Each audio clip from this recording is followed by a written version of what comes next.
Hello friends, हमने BSc second year के लिए पिछले लेक्चर में डीएनए रेप्लिकेशन का टॉपिक स्टार्ट किया था, जिसमें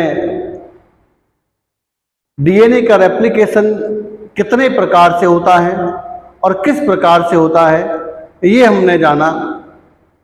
तो उसमें हमने देखा कि डीएनए का रेप्लिकेशन कंजर्वेटिव, सेमी कंजर्वेटिव और डिस्पर्सिव मेथड से होता है। लेकिन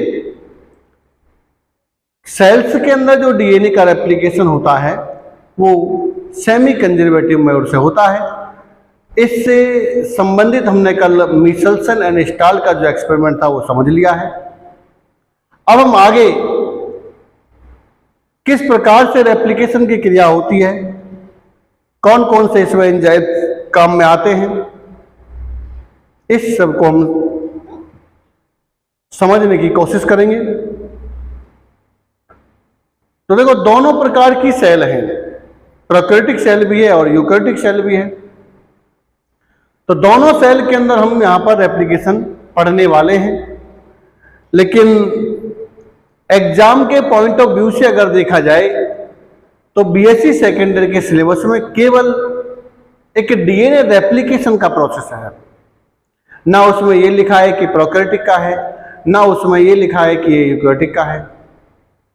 वहां आप लोगों को अपने हिसाब से कोई सा भी एक रेप्लिकेशन समझना है और उसी को एग्जाम में याद करना है और लिख के आना है, दोनों को नहीं। क्योंकि आपके सिलेबस में ये दे ही नहीं रखा है कि प्रोकैरियोटिक का देखना है या यूकैरियोटिक का लेना है। आपको केवल एक याद करना है और एक याद करने के बाद आपको उसी को एग्जाम में लिख के आना है। तो आज मैं आपको दोनों पढ़ाऊंगा, प्रोकैरियोटिक का भी और यूकैरियोटिक का भी। तो आज हम स्टार्ट करते हैं DNA replication in prokaryotic cell.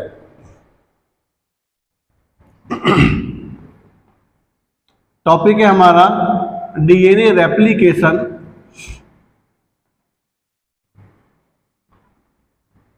In prokaryotic cell.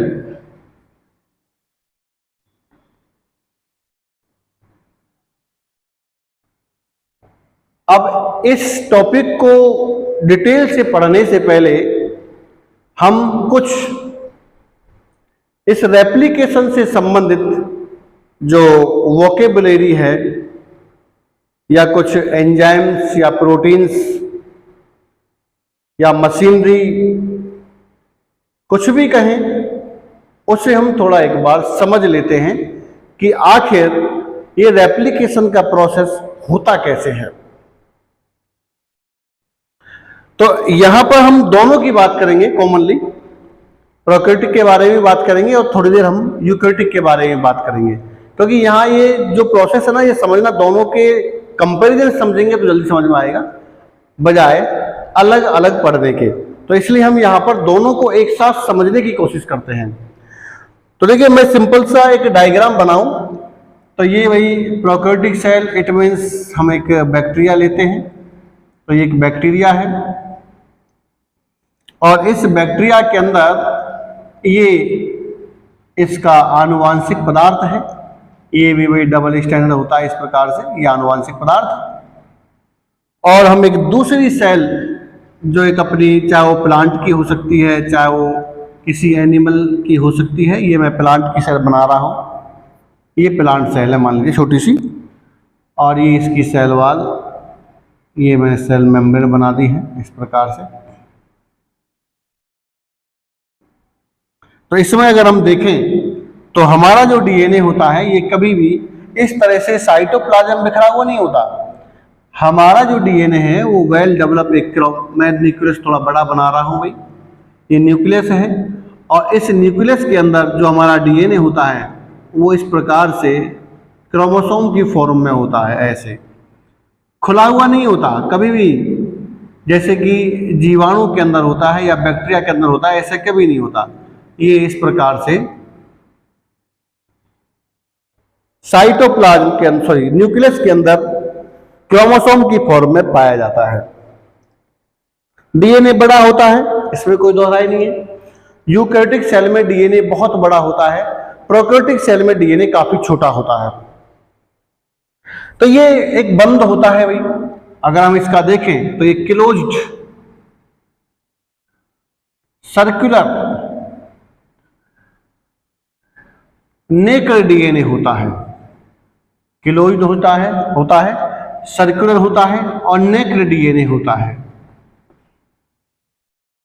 Smaller than eukaryotes, smaller than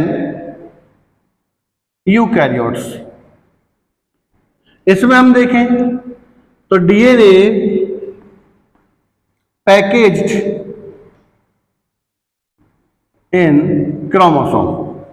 first of all ये है क्रोमोसोम। यहां पर जो डीएनए है वो डीएनए प्रेजेंट इन साइटोप्लाज्म। यहां पर डीएनए या chromosome present in nucleus,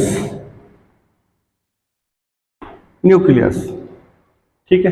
then DNA not, ये यहां पर क्लोज होता है, सर्कुलर होता है, लेकिन यहां पर ये क्लोज नहीं होता, ना ही सर्कुलर होता है, ये लीनियर डीएनए होता है, लीनियर डीएनए होता है, यानी कि रेखीय होता है, ठीक है, रेखीय होता है। डीएनए बहुत लंबा होता है, इसमें डीएनए बहुत छोटा होता है। अब इसमें अगर हम देखें तो देखो डीएनए की जो रेप्लिकेशन है, वो डीएनए का रेप्लिकेशन एक स्पेशल जगह पर शुरू होता है। ऐसा नहीं है कि भाई वो कहीं भी शुरू हो जाएगा, नहीं। डीएनए का रेप्लिकेशन चाहे वो प्रोकैरियोटिक हो चाहे वो यूकैरियोटिक हो, सभी में एक निश्चित जगह पर शुरू होता है और उस जगह को हम कहते हैं ओरिजिन ऑफ रेप्लिकेशन, या सिंपल हम कहते हैं ओरिसी, या उसे कहते हैं रेप्लिकॉन। तो देखिए, अगर हम कह रहे हैं भाई प्रोकैरियोटिक सेल है, तो प्रोकैरियोटिक सेल का मैं डीएनए इस प्रकार से बना रहा हूं। ये प्रोकैरियोटिक सेल है, ऐसे, दिस इज प्रोकैरियोटिक सेल। ये इसमें डबल बॉन्ड्स हैं इस तरह से, ऐसे। ये सर्कुलर क्लोज्ड डीएनए है। अगर मैं इसका डीएनए बनाऊं यूकैरियोटिक सेल का, तो यूकैरियोटिक सेल का डीएनए इस तरह से रेखीय होता है भाई, इसमें रेखीय होता है, ऐसे। इसमें दो सिरे 5 डैश या 5 प्राइम 3 प्राइम 3 प्राइम 5 प्राइम आसानी से यानी कि स्पष्ट होते हैं। यहां पर ये कोई चीज स्पष्ट नहीं है, ठीक है। उसके बाद हम कह रहे भाई ये स्मॉलर है देन यूकैरियोट्स। ये वेरी लॉन्ग डीएनए है, very long DNA, very long DNA. उस दिन मैंने बताया था कि 1 पिकोग्राम जो डीएनए है उसकी लंबाई लगभग 31 सेंटीमीटर होती है। अगर हम मानव के डबल स्टैंडर्ड डीएनए की बात करें सभी के अंदर, तो भाई एक मानव की सेल के अंदर लगभग 5.6 पिकोग्राम डीएनए होता है। तो इसका अगर हम इंटू करें 5.6 के साथ, तो लगभग 173 सेंटीमीटर लंबा धागा बनता है। 1 मीटर से 1.25 मीटर लंबा धागा बनता है, ठीक है। अब इस 1.25 मीटर लंबे धागे के अंदर और इस छोटे से डीएनए के अंदर जो डीएनए का रेप्लिकेशन है वो अलग अलग तरीके से शुरू होता है। अगर हम प्रोकैरियोटिक सेल की बात करते हैं तो उसमें डीएनए का रेप्लिकेशन एक ही जगह से शुरू होता है। जैसे हम ये कहें कि भाई ये एक डीएनए का या एक डीएनए है और इस डीएनए में डीएनए का रेप्लिकेशन केवल इस जगह पर शुरू होता है, एक जगह पर, यहां से ये क्षेत्र है इस जगह पर। तो ये रेप्लिकोन कहलाएगा, या इसको हम ओरिजिन ऑफ रेप्लिकेशन या ओरिसी कहेंगे। केवल एक जगह पर शुरू होता है। और अगर डीएनए का रेप्लिकेशन कई जगह पर शुरू हो, जैसे मान लो हम इसकी बात करते हैं यूकैरियोटिक सेल की, तो यूकैरियोटिक सेल में इतना लंबा डीएनए है एक सेल का, तो ये एक जगह से कभी भी रेप्लिकेट नहीं होगा। इसके रेप्लिकेशन के लिए हमें कम से कम इस तरह से, ऐसे, यानी कि कई रेप्लिकोन चाहिए। और जब ये कई रेप्लिकोन होते हैं, ये, तो इन सभी जगहों पर डीएनए का रेप्लिकेशन एक साथ स्टार्ट होता है।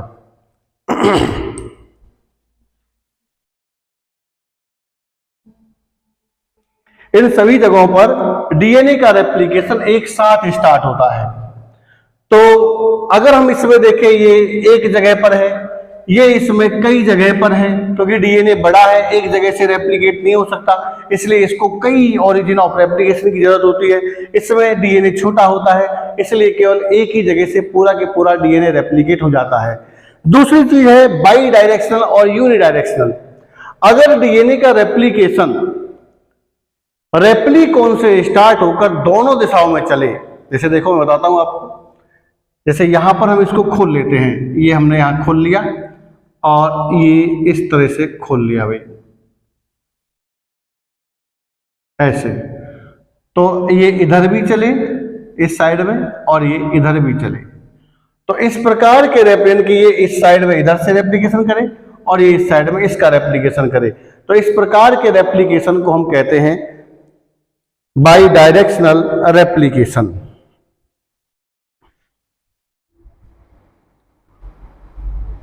देखो हम पढ़ रहे हैं बाई डायरेक्शनल डीएनए रेप्लिकेशन। हम कह रहे भाई कि डीएनए का रेप्लिकेशन बाई डायरेक्शनल होता है। अब बाई डायरेक्शनल होता है तो कैसे होता है, ये हम यहां पर देख रहे हैं।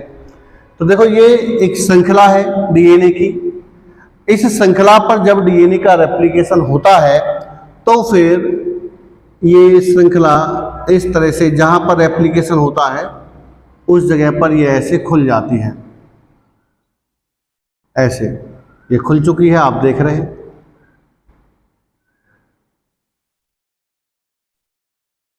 ऐसे, जिसमें एक सिरा यहां पर 5 प्राइम है, ये यहां पर 3 प्राइम है। अगर ये इसका 5 प्राइम है तो ये इसका 3 प्राइम है और ये इसका 5 प्राइम है। हम जानते हैं कि डीएनए की श्रृंखलाएं 5 प्राइम टू 3 प्राइम होती हैं। अब मैं कह रहा हूं कि भाई डीएनए का रेप्लिकेशन बाई डायरेक्शनल होता है। मैं इस श्रृंखला में यहां एक बीच में, देखो बाई डायरेक्शनल का मतलब होता है कि डीएनए का रेप्लिकेशन इधर से भी होगा और डीएनए का रेप्लिकेशन इधर से भी होगा, ठीक है। लेकिन एक चीज है कि ऐसा नहीं है कि भाई डीएनए का रेप्लिकेशन यहीं से स्टार्ट हो जाए, ठीक है। हम ये मान लेते हैं कि डीएनए का रेप्लिकेशन यहां से स्टार्ट हो भी जाता है, तो फिर अब आगे की तरफ जो डीएनए खुलेगा फिर उसका रेप्लिकेशन कैसे होगा। इसलिए हम ये मानते हैं कि भाई एक डीएनए को हमने जो स्टार्टिंग पॉइंट है वहां पर बीच में 2 भागों में बांट लिया है, ठीक है, समझने की दृष्टि से। तो ये है इसका 5 प्राइम, ये इसका 3 प्राइम है। तो ये इसका जो 5 प्राइम है, ये वाली श्रृंखला जब हम आगे ले जाएंगे तो यहाँ पर 5 प्राइम है, तो यहाँ पर क्या होगा 3 प्राइम, और इस जगह पर क्या होगा जस्ट 5 प्राइम, तो ये 5 प्राइम टू 3 प्राइम। यहाँ पर देखिए ये 3 प्राइम है, तो यहाँ पर होगा इसका ये 5 प्राइम और इसका होगा यहाँ पर ये 3 प्राइम, 3 प्राइम टू 5 प्राइम, इस तरह चलेगा।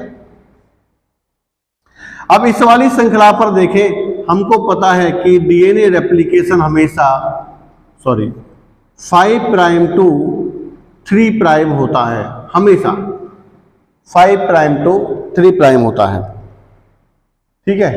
अब 5 प्राइम टू 3 प्राइम में अगर हम देखें तो इस जगह से देखना जरा थोड़ा सा, इस जगह से अगर हम देखेंगे तो वही ये ऐसे रेप्लिकेशन आएगा और इसकी जो डायरेक्शन है वो 3 प्राइम के बिल्कुल यहां पर होगी 5 प्राइम और यहां पर आएगी 3 प्राइम, ठीक है, बिल्कुल एकदम सही होगा। जो इसकी डायरेक्शन है वो एकदम यहाँ से और यहाँ तक सही होगी, यानी कि ये 5 प्राइम, ये 3 प्राइम, तो 5 प्राइम टू 3 प्राइम रेप्लिकेशन होता है, तो इसका मतलब है कि एकदम यहाँ से यहाँ तक सही जा रहा है। ठीक, इस वाली श्रृंखला पर हम देखें तो इस वाली श्रृंखला पर 5 प्राइम के बिल्कुल बगल में यहाँ होगा 3 प्राइम। रेप्लिकेशन कभी भी 3 प्राइम टू 5 प्राइम नहीं होता। अगर हम इसमें देखते हैं तो यहां से तो भाई 3 प्राइम टू 5 प्राइम होगा, लेकिन रेप्लिकेशन कभी भी 3 प्राइम टू 5 प्राइम नहीं होता। रेप्लिकेशन हमेशा 5 प्राइम टू 3 प्राइम होता है।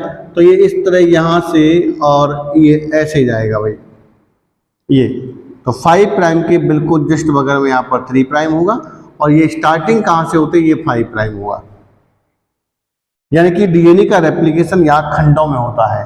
अब इस वाली श्रृंखला को देखिए भाई, इस वाली श्रृंखला में यहां अगर आप देखें तो ये 3 प्राइम है, तो इस वाली श्रृंखला में इस जगह पर जब रेप्लिकेशन स्टार्ट होगा तो 3 प्राइम के बिल्कुल बगल में यहाँ 5 प्राइम होना चाहिए। तो जब 5 प्राइम होगा तो ये डीएनए का रेप्लिकेशन इस तरह से लगातार होगा।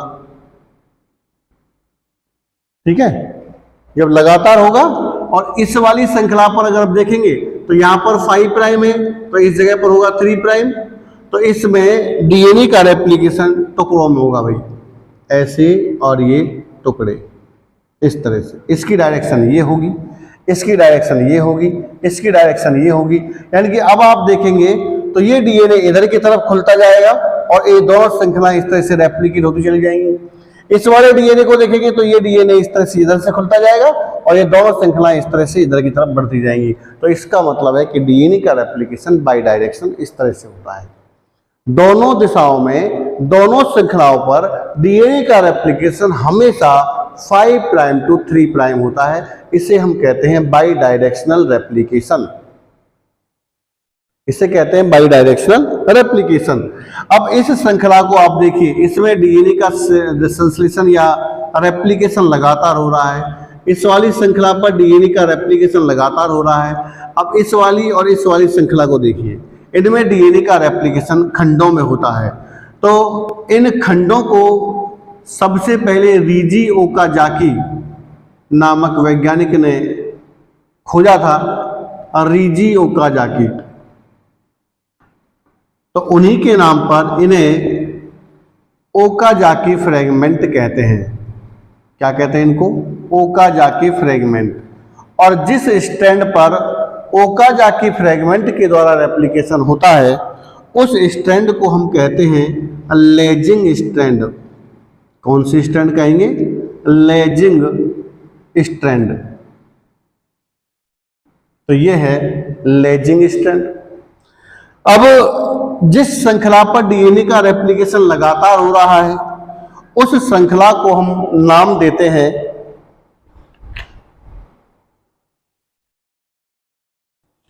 Leading strand. उस श्रृंखला को नाम देते हैं हम लीडिंग स्ट्रैंड। एक मिनट रुकिए भाई। उस श्रृंखला को हम नाम देते हैं लीडिंग स्ट्रैंड। तो ये लीडिंग स्ट्रैंड है, यानी कि जिस श्रृंखला पर डीएनए का रेप्लिकेशन लगातार होता है, यानी कि उसी की दिशा में होता है, तो उसे हम कहते हैं लीडिंग स्ट्रैंड। और जिस श्रृंखला पर डीएनए का रेप्लिकेशन टुकड़ों में होता है, तो इन टुकड़ों की खोज की थी रीजी ओकाजाकी नामक वैज्ञानिक ने, तो उनके नाम पर इन्हें ओकाजाकी फ्रेगमेंट कहते हैं। और वो श्रृंखला जिस पर इनका निर्माण होता है उसे कहते हैं लेजिंग स्ट्रैंड। तो इसमें भी ये लेजिंग स्ट्रैंड है, दोनों में बनेगी भाई, ये लेजिंग है और ये लीडिंग है। तो इस प्रकार से एक ही डीएनए श्रृंखला पर डीएनए का रेप्लिकेशन इस प्रकार से दिखाई देता है।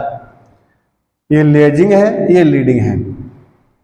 अब हम आगे चलते हैं कि प्रोकैरियोटिक सेल के पहले हम पढ़ेंगे प्रोकैरियोटिक सेल में डीएनए रेप्लिकेशन कैसे होता है, उसके बाद हम पढ़ेंगे यूकैरियोटिक सेल में डीएनए रेप्लिकेशन कैसे होता है। तो ये हम क्लियर कर देते हैं। और अब हेडिंग है DNA replication in prokaryotes.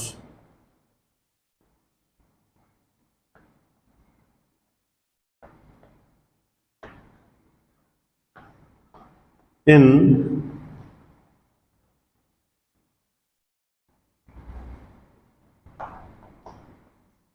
Prokaryotes, DNA replication in prokaryotes. ठीक, तो इसमें आप देखिए भाई कि डीएनए रेप्लिकेशन इन प्रोकैरियोट्स हम देखेंगे। तो हमने कल जिक्र किया था कि भाई डीएनए का रेप्लिकेशन प्रोकैरियोटिक सेल में बाई डायरेक्शनल एक जगह से स्टार्ट होता है, लेकिन दोनों दिशाओं में चलते हुए पूर्ण होता है। और ये हमको पता है कि भाई डीएनए प्रोकैरियोटिक सेल के अंदर क्लोज्ड होता है, सर्कुलर होता है। तो मैं यहाँ पर एक क्लोज सर्कुलर डीएनए बना रहा हूँ। तो ये भाई डीएनए की दोनों श्रृंखलाएं इस तरह से, एक श्रृंखला ये है और एक श्रृंखला इसकी ये है। ये डीएनए की दोनों श्रृंखला है। यहां पर बीच में एक ये वाला इतना सा रीजन है, ये रीजन इसका है जिसको हम कहते हैं रेप्लिकॉन। ये है भाई रेप्लिकॉन, यानी कि रेप्लिकेशन भी एक जगह पर स्टार्ट होता है और जिस जगह पर रेप्लिकेशन स्टार्ट होता है उसे रेप्लिकॉन कहते हैं, या इसका एक नाम और है ओरिजिन ऑफ क्रोमोसोमल रेप्लिकेशन या replication of chromosome, origin of replication. तो इसको हम शॉर्ट में ओरिसी के नाम से भी जानते हैं, ओरिजिन ऑफ रेप्लिकेशन, ओरिसी क्रोमोसोम, C4 क्रोमोसोम होता है भाई, ठीक है, क्रोमोसोमल रेप्लिकेशन के लिए। तो दिस इज द रेप्लिकॉन। यानी कि कल बताया भी था मैंने कि भाई प्रोकैरियोटिक सेल में एक जगह पर डीएनए रेप्लिकेशन स्टार्ट होता है, जबकि यूकैरियोटिक सेल के अंदर इस प्रकार की क्रियाएं कई जगह पर होती है। तो ईस्ट के अंदर अगर हम बात करें, ईस्ट में रेप्लिकॉन की संख्या लगभग 400 होती है, यानी कि 400 जगह पर ईस्ट का डीएनए रेप्लिकेट होना शुरू करता है और रेप्लिकेशन होता है। अब हम इसको थोड़ा सा बड़ा करें भाई, इस वाले पोर्शन को थोड़ा सा बड़ा करें, जूम करें, तो ये आपको कुछ इस तरह से दिखाई देता है।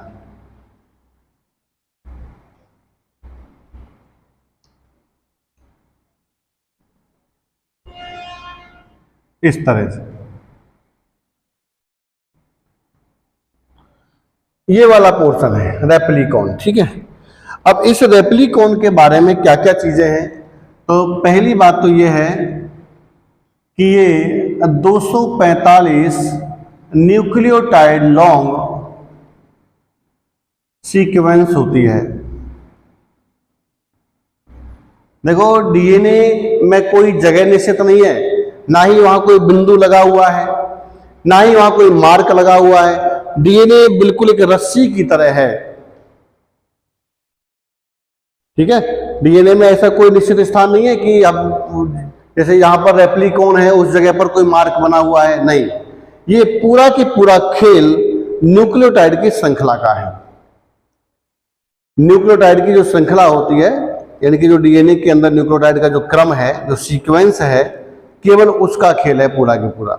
इसमें ऐसा कोई स्थान नहीं है कि या ये एक निश्चित स्थान है भाई यहाँ पर रेप्लिकेशन होगा, वहाँ चिन्ह लगा हुआ है, या फिर इस जगह पर प्रमोटर है वहाँ चिन्ह लगा हुआ है, या यहाँ पर टर्मिनेशन होना है यहाँ चिन्ह लगा हुआ है। कुछ चिन्ह विन्ह नहीं है, केवल डीएनए का जो अनुक्रम है न्यूक्लियोटाइडों का, उसी के आधार पर विभिन्न प्रकार की क्रियाएं होती रहती है, ठीक है। ऐसे ही रेप्लिकेशन होता है। तो रेप्लिकेशन की जो डीएनए है, इस डीएनए में ये बिल्कुल भी नहीं है कि भाई यहाँ पर कोई मार्क बना हुआ है कि भाई इस जगह पर रेप्लिकॉन है तो यहाँ पर एक मार्क बना हुआ, बिल्कुल नहीं है। केवल ये जरूर है कि भाई 245 न्यूक्लियोटाइड लंबी जो सीक्वेंस है, मैंने कहा ना पूरा का पूरा जो खेल है वो पूरा का पूरा खेल न्यूक्लियोटाइड की सीक्वेंस का है। तो यहाँ पर ये 245 न्यूक्लियोटाइड लंबी एक सीक्वेंस है।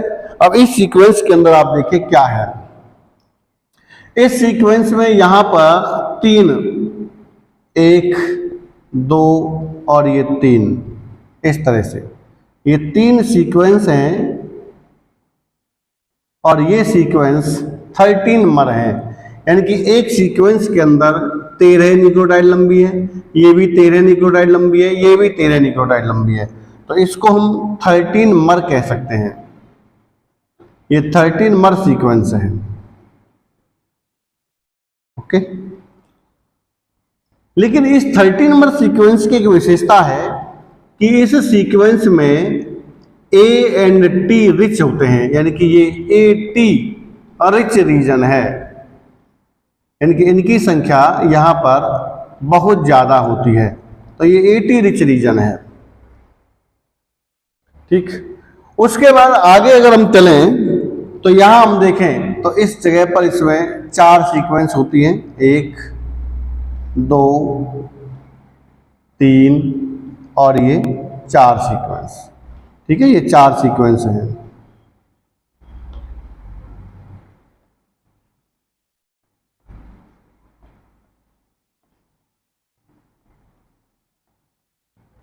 ठीक है, ये प्रत्येक सीक्वेंस 9 न्यूक्लियोटाइड से बनी होती है, तो इसको हम कहते हैं 9 मर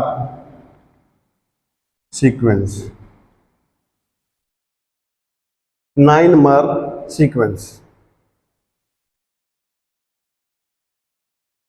3 न्यूक्लियोटाइड से बनी होती है, सॉरी 9 न्यूक्लियोटाइड से बनी होती है, तो ये 9 न्यूक्लियोटाइड की एक सीक्वेंस है, इसे हम कहते हैं 9 मर सीक्वेंस।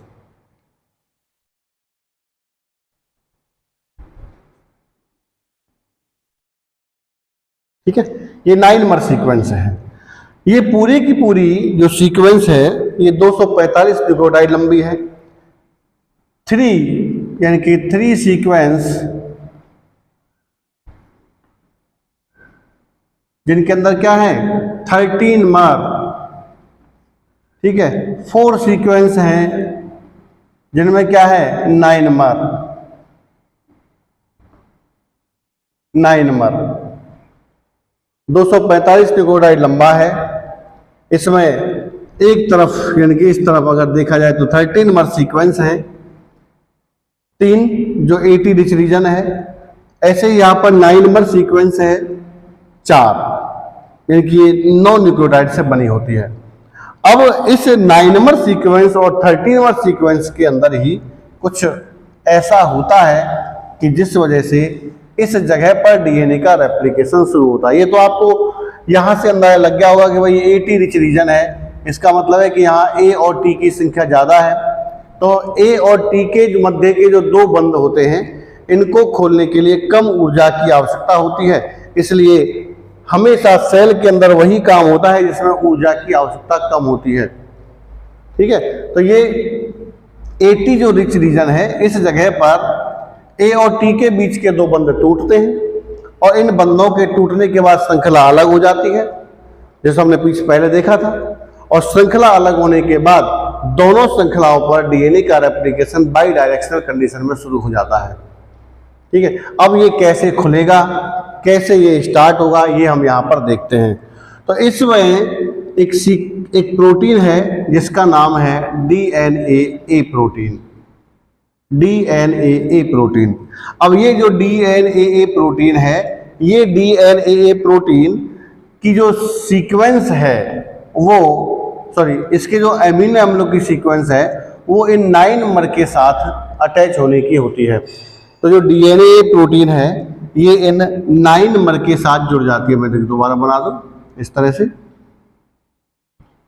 9 मर के साथ जुड़ेगी भाई, 13 मर के साथ नहीं, 9 मर के साथ जुड़ेगी। ये यहां जुड़ेगी, ये दिस इज 13 मर,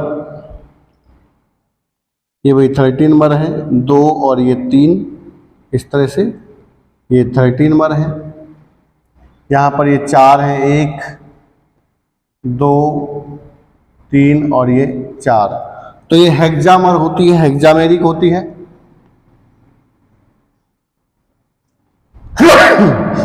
हेक्सामेरिक होती है। ठीक है, यहां हम देखें तो लिखे भाई डीएनए प्रोटीन हेक्सामेरिक होती है और ये हेक्सामेरिक प्रोटीन आइडेंटिफाई या रिकॉग्नाइज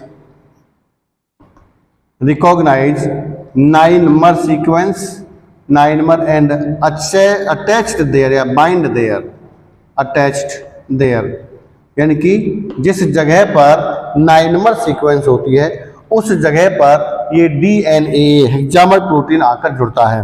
तो ये हेक्सामर 1 2 3 4 5 और ये 6, इस तरह से ये डीएनए प्रोटीन जुड़ जाता है। ये दिस इज डीएनए प्रोटीन। जब ये डीएनए प्रोटीन जुड़ जाता है तो अब ये जो डीएनए होता है ये एक लूप बना लेता है। क्या होता है देखो नेक्स्ट डायग्राम, कि जैसे ही ये जुड़ता है डीएनए प्रोटीन, तो इस प्रकार से जो डीएनए है उसके अंदर लूप बन जाता है।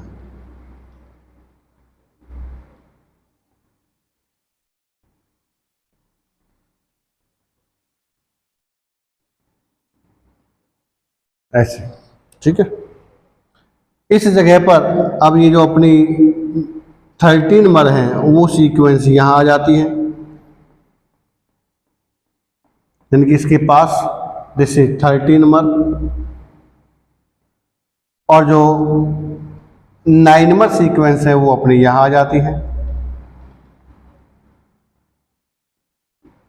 दीज आर 9 मर, इस तरह से ये 9 मर है, और इनके बीच में जुड़ा हुआ है भाई यहां पर अपना डीएनए,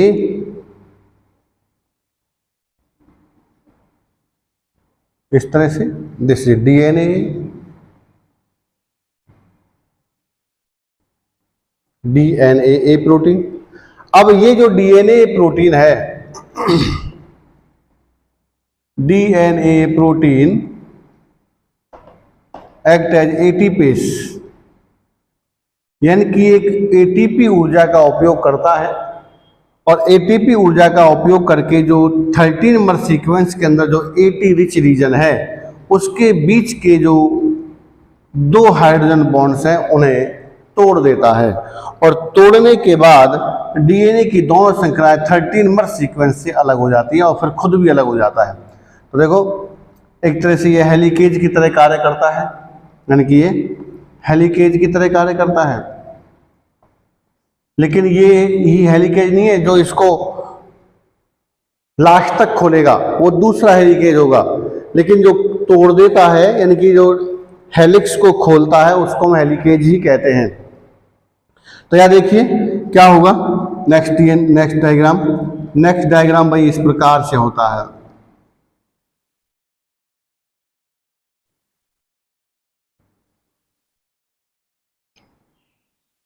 ठीक,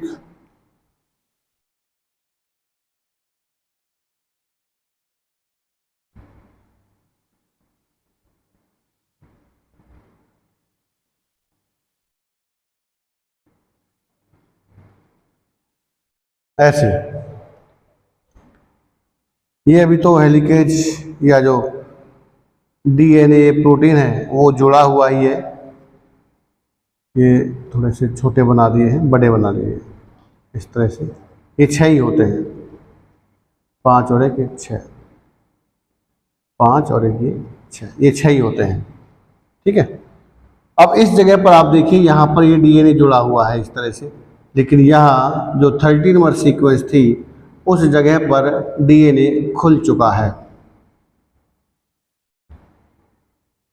ऐसे, यानी कि यहाँ पर ये और इस जगह पर ऐसे बना हुआ है, हाइड्रोजन बॉन्ड्स बने हुए हैं। ये अपनी 4 सीक्वेंस जिनको हम 9 नंबर कहते हैं तो ये है।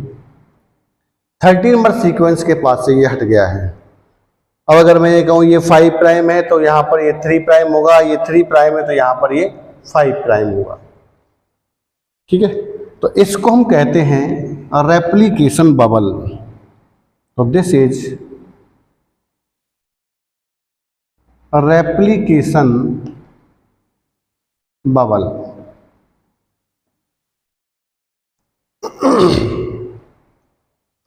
इस पूरी प्रोसेस को हम कहते हैं इनिशिएशन। अगर हम कहें तो ये पूरी प्रोसेस कहलाती है इनिशिएशन। बायोलॉजी में किसी भी प्रोसेस को हम 3 भागों में बांट सकते हैं। First is initiation, second is elongation, third is termination. तो ये इनिशिएशन है। हमने किस प्रकार से यहाँ देखा भाई, ये रेप्लिकॉन है, रेप्लिकॉन रीजन ऑफ रेप्लिकेशन। इस रेप्लिकॉन की संरचना हमने यहाँ पर देखी। ये 245 न्यूक्लियोटाइड लॉन्ग होता है। इसमें 3 sequence 5 prime to 3 prime 3 sequence 13 mer की होती है जो 80 रिच रीजन होता है। उसके बाद दूसरी तरफ 4 सीक्वेंस होती है 9 मर। तो 9 मर पर डीएनए प्रोटीन जुड़ता है। यह हेक्सामेरिक प्रोटीन होता है जो एटीपी का यूज करके, और जो 13 मर सीक्वेंस है यानी कि सबसे पहले डीएनए प्रोटीन 9 मर से जुड़ता है और फिर डीएनए में बेंड कर देता है, यानी कि डीएनए में एक लूप बना देता है, और फिर यही लूप बाद में जो 13 मर सीक्वेंस है उसके पास में आ जाता है। देखो इस तरह से। और ये जो डीएनए हेक्सामेरिक प्रोटीन है, ये एटीपी ऊर्जा का उपयोग करके 13 मर सीक्वेंस के जो बॉन्ड्स हैं, हाइड्रोजन बॉन्ड्स दोनों श्रृंखलाओं के बीच के, उन्हें तोड़ देता है और इस प्रकार से डीएनए का एक बबल बन जाता है। तो इसको अगर हम और थोड़ा सा आगे बनाएं तो भाई ये देखो इस प्रकार से बनेगा। अब हम केवल बबल ही बबल बनाते हैं, उसको हटा देते हैं। ठीक है, ये इस प्रकार से बनेगा भाई। इधर भी डीएनए और ये इधर भी डीएनए, इस तरह से। ठीक है, यहाँ भी ये बॉन्ड हैं इस तरह से, और यहाँ भी ये हाइड्रोजन बॉन्ड्स हैं ऐसे, और ये सब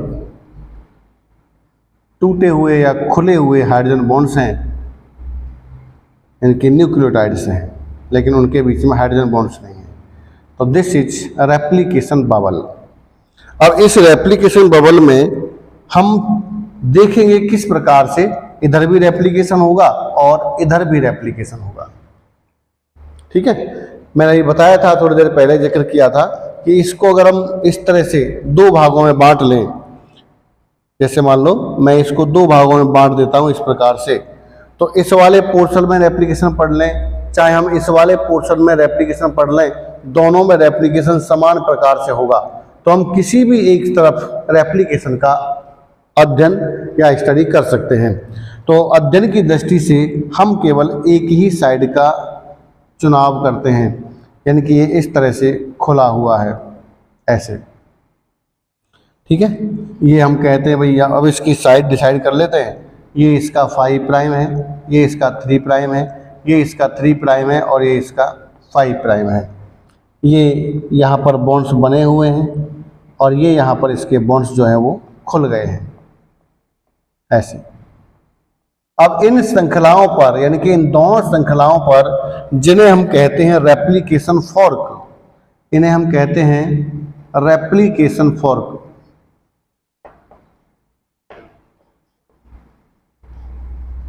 तो इन दोनों श्रृंखलाओं पर, जिन्हें हम रेप्लिकेशन फॉर्क कह रहे हैं, इन रेप्लिकेशन फॉर्क पर डीएनए का रेप्लिकेशन दोनों दिशाओं में स्टार्ट होगा। एक श्रृंखला पर तो डीएनए का रेप्लिकेशन लगातार होगा और दूसरी श्रृंखला पर डीएनए का रेप्लिकेशन टुकड़ों में होगा। ये हम पहले ही जिक्र कर चुके हैं कि जिसमें लगातार होता है उसे हम कहते हैं लीडिंग स्ट्रैंड, और जिस पर टुकड़ों में होता है उसे हम कहते हैं लेजिंग स्ट्रैंड। तो लीडिंग स्ट्रैंड और लेजिंग स्ट्रैंड दोनों पर डीएनए का रेप्लिकेशन होता है। अभी देखो इनिशिएशन नहीं हुआ है। इनिशिएशन का मतलब है कि जितनी भी मशीनरी या जिनको हम रेप्लिसोम कहते हैं, देखो रेप्लिसोम हम कहते हैं कि जितनी भी प्रोटीन्स हैं जो रिक्वायर हैं या जिनकी आवश्यकता पड़ती है डीएनए रेप्लिकेशन में, उन सभी मशीनरी को जब एक बार जुड़ जाती है तो जुड़ने के बाद पहली बार जो न्यूक्लियोटाइड बनता है नई श्रृंखला का, तब हम मानते हैं कि अब इनिशिएशन हो चुका है। अब ये तो हमने ये देख लिया कि भाई रेप्लिकेशन बबल है। ऐसा नहीं कि प्रोसेस हम जो पढ़ रहे हैं उस तरह से होती है, नहीं, हम तो टुकड़ों के हिसाब से पढ़ रहे हैं, जबकि प्रोसेस तो इस प्रकार से होती है कि हमको ये खुलता भी है इसकी पहचान भी होती है, ये खुलता भी है। इस पर दुनिया भर की जो प्रोटीन्स यहां पर काम में आएंगी वो सभी प्रोटीन्स एक एक करके जुड़ती भी है। तो ऐसा नहीं कि हम जैसे पढ़ते हैं वैसे ही होता है, ये तो सब एकदम क्षण मात्र में हो जाता है। ठीक है, तो हम इसको अपने समझने की दृष्टि से या अपने पढ़ने की दृष्टि से कि हम पूरे प्रोसेस को एक साथ अगर पढ़ेंगे तो बहुत ही कॉम्पैक्ट मामला हो जाएगा, तो हम स्टेप बाय स्टेप पढ़ते हैं। तो हमने पहले देखा कि भाई डीएनए का रेप्लिकेशन जिस जगह पर होता है उसे रेप्लिकॉन कहते हैं, और वो इस तरह से यहाँ पर खुल जाता है, ये खुल चुका है। अब हम देख रहे हैं भाई डीएनए की जो दोनों श्रृंखलाएं होती हैं ये रेप्लिकेशन फॉर्क कहलाती हैं। अब हम आगे देखें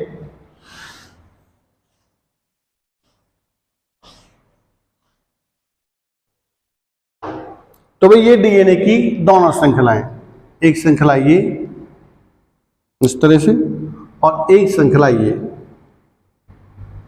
इस तरह से, ये इसमें इसके बचे हुए हाइड्रोजन बॉन्ड्स हैं, ये यहां पर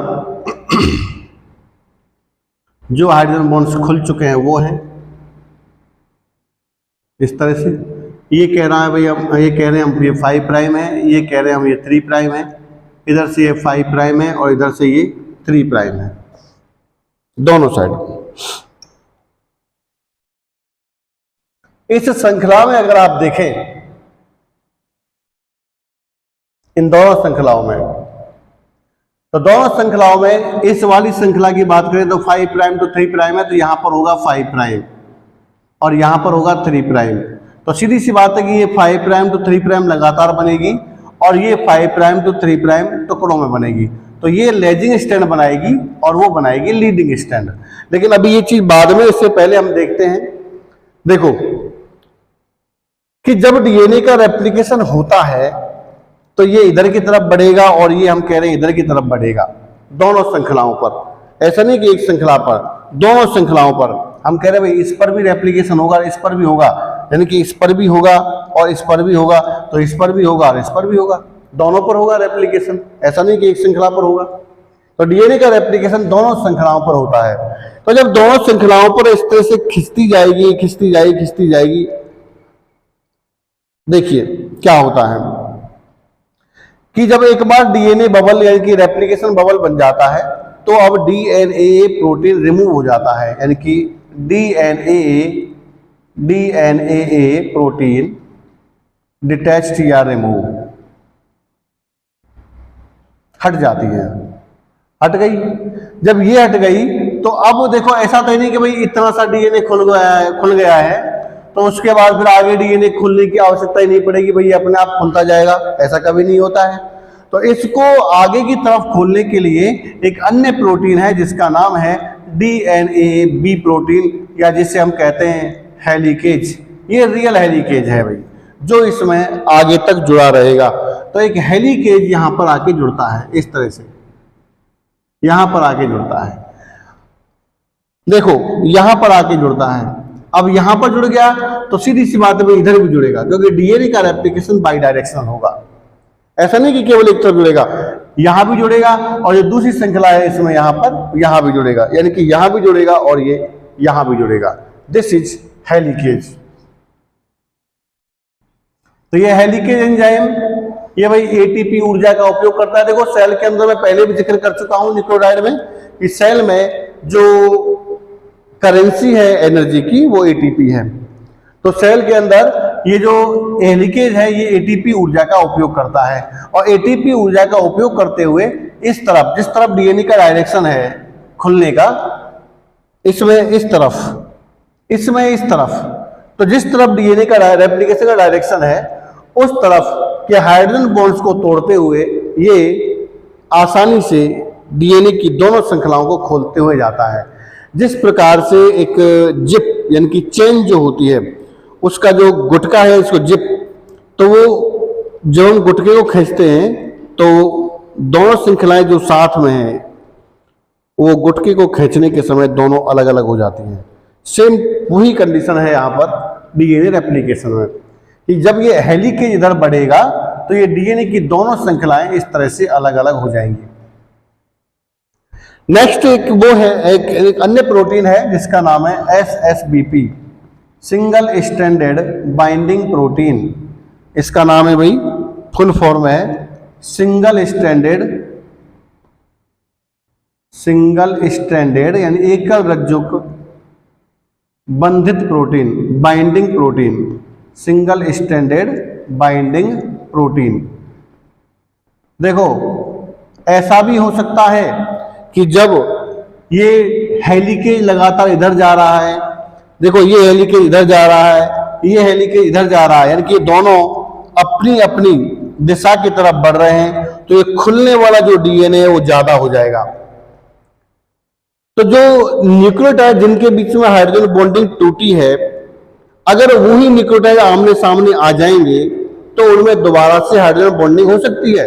तो जो श्रृंखला है वो इस प्रकार से भी बन सकती है भाई, ऐसे, यानी कि ये हेलिकेज इधर बढ़ गया तो भाई यहां पर खुला हुआ था, जहां से पीछे की तरफ अगर देखा तो भाई हाइड्रोजन बॉन्डिंग हो गई इस तरह से,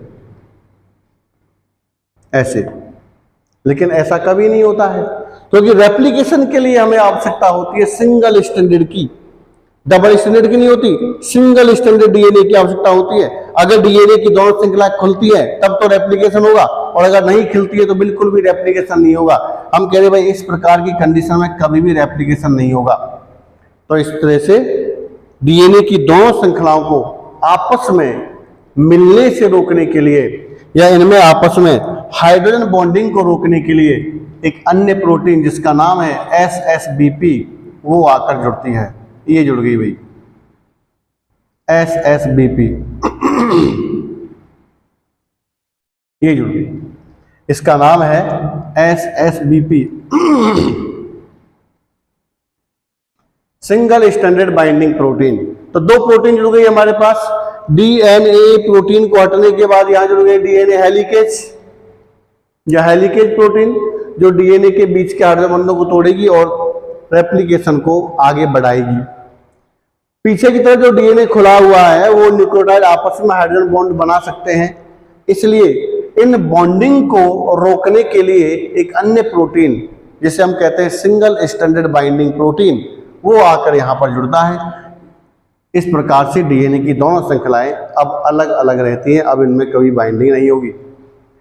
अब देखो एक बात की, जैसे किसी एक ऐसी रस्सी की कल्पना करें जिसमें केवल दो रज्जू हैं, जिनके दो स्ट्रैंड हैं, तो जब हम उस रस्सी को खोलते हैं किसी बीच में से पकड़ के, देखो ये यहां पर देखो ये जो डीएनए था इसकी अगर हम संरचना बनाएं तो भाई ये संरचना गोल में सही नहीं बनेगी, लेकिन ये इस तरह से होता है भाई, ऐसे ऐसे होता है ना, इस तरह से। अब मैं इसको बीच में से कहीं से भी बीच में से खोलता हूं, देखो ये बीच में से खींचा है मैंने, रेप्लिकोन जो है वो बीच में है, कहीं किनारे पर नहीं है, हमने काटा भी नहीं है इसको, ये गोल था और हमने गोल में से बीच में से कहीं से रेप्लिकेशन उठा लिया, ठीक है, ये उठा लिया। इसको अगर हम थोड़ा और देखें इस डायग्राम को बना करके, तो देखो ये डायग्राम जो है वो रेप्लिकोन वाले स्थान पर कुछ इस तरह से हो जाएगा। देखिए ये रेप्लिकोन वाले स्थान पर इस तरह से हो जाएगा, ऐसे, ठीक है। और ये श्रृंखला जब ये बबल बन जाता है तो ये श्रृंखला फिर ऐसे हो जाती है, ठीक है, इस तरह से। यानी कि हमने इसको बीच में से उठाया, ये सब हाइड्रोजन बॉन्डिंग है, यहाँ पर सब हाइड्रोजन बॉन्डिंग है, यहाँ पर टूट चुके हैं इस तरह से, और हम पढ़ रहे हैं इस तरह से, यानी कि हम इधर भी पढ़ेंगे और इधर भी पढ़ेंगे, दोनों साइड में रेप्लिकेशन पढ़ रहे हैं। तो मैंने डीएनए को इसको बीच में से उठाया है, तो जब हम किसी रज्जू को या किसी रस्सी को उसके दोनों रज्जुओं को पकड़कर जब बीच में से खोलेंगे तो थोड़ा सा ही रस्सी खोल पाते हैं, इधर भी और उधर भी, दोनों साइड में जब हम उसको पकड़े खींचते हैं तो दोनों साइड में सुपर हेलिकल या सुपर कोइलिंग, जिसको हम कहते हैं अतिकुंडलन बनना स्टार्ट हो जाते हैं। तो ऐसे ही इसमें होता है भाई कि जब ये डीएनए की श्रृंखला इसकी तरफ इस तरफ खुलती है, ये डीएनए की श्रृंखला इस तरफ खुलती है, जब दोनों तरफ ये डीएनए की श्रृंखलाएं खुलती हैं तो इन दोनों तरफ अतिकुंडलन की समस्या आ जाती है। तो एक अन्य प्रोटीन जिसका नाम है टोपोआइसोमरेज, एक अन्य प्रोटीन जिसका नाम है टोपोआइसोमरेज। ये टोपोआइसोमरेज एक एंजाइम है जो दोनों श्रृंखलाओं पर आके जुड़ता है, यानी कि हेलिकेज के आगे जुड़ेगा, यहां पर जुड़ेगा इस तरह से। ये हेलिकेज है तो हेलिकेज के आगे जुड़ेगा, ठीक है। ये इधर से अतिकुंडलन को हटाता जाएगा, हेलिकेज पीछे की तरफ डीएनए की दोनों श्रृंखलाओं को खोलता चला जाएगा, ठीक है। तो ये इस तरफ बनाएगा, ये इस तरफ बढ़ाएगा। तो जिस तरफ ये रेप्लिकेशन की जो प्रोसेस है ये जैसे इधर बढ़ रही है तो वही हमारा जो टोपोआइसोमरेज है वो इधर आएगा। तो टोपोआइसोमरेज क्या करेगा कि जैसे डीएनए की दोनों श्रृंखलाएं चल रही है तो डीएनए की दोनों श्रृंखलाओं में जो अतिकुंडलन है या तो वो एक श्रृंखला को तोड़ देगा जिससे वो श्रृंखला घूम जाएगी और वो पूरा बल निकल जाएगा, या फिर दोनों श्रृंखलाओं को तोड़ करके वापस से जोड़ देता है जिससे कि उसका बल या अतिकुंडलन निकल जाते हैं। तो इस प्रकार से ये टोपोआइसोमरेज। तो हमने यहां पर 3 प्रोटीन देखे। एक प्रोटीन था डीएनए ए प्रोटीन जो हट गया है, उसके बाद दूसरा है डीएनए बी प्रोटीन जो हेलिकेज है, तीसरा है एसएसबीपी प्रोटीन, उसके बाद चौथा है टोपोआइसोमरेज। आगे का ज्यादा बड़ा वीडियो हो जाएगा तो फिर थोड़ी समस्या आती है, इसलिए आगे का जो रेप्लिकेशन है मैं अगले लेक्चर में आपको पढ़ाऊंगा, ठीक है। यहां तक आप समझिए, बिल्कुल इसके कंटिन्यू ही करूंगा अगला जो लेक्चर है, ठीक है। तो अब आप इस पूरे प्रोसेस को देखिए, एक बार समझ में नहीं आता है तो 2 बार देखिए, एक एक चीज को समझ के चलिए। बार बार वीडियो देखने से आपको समझ में आएगा। लाइक करिए, कमेंट करिए, शेयर करिए, सब्सक्राइब करिए। Thank you very much.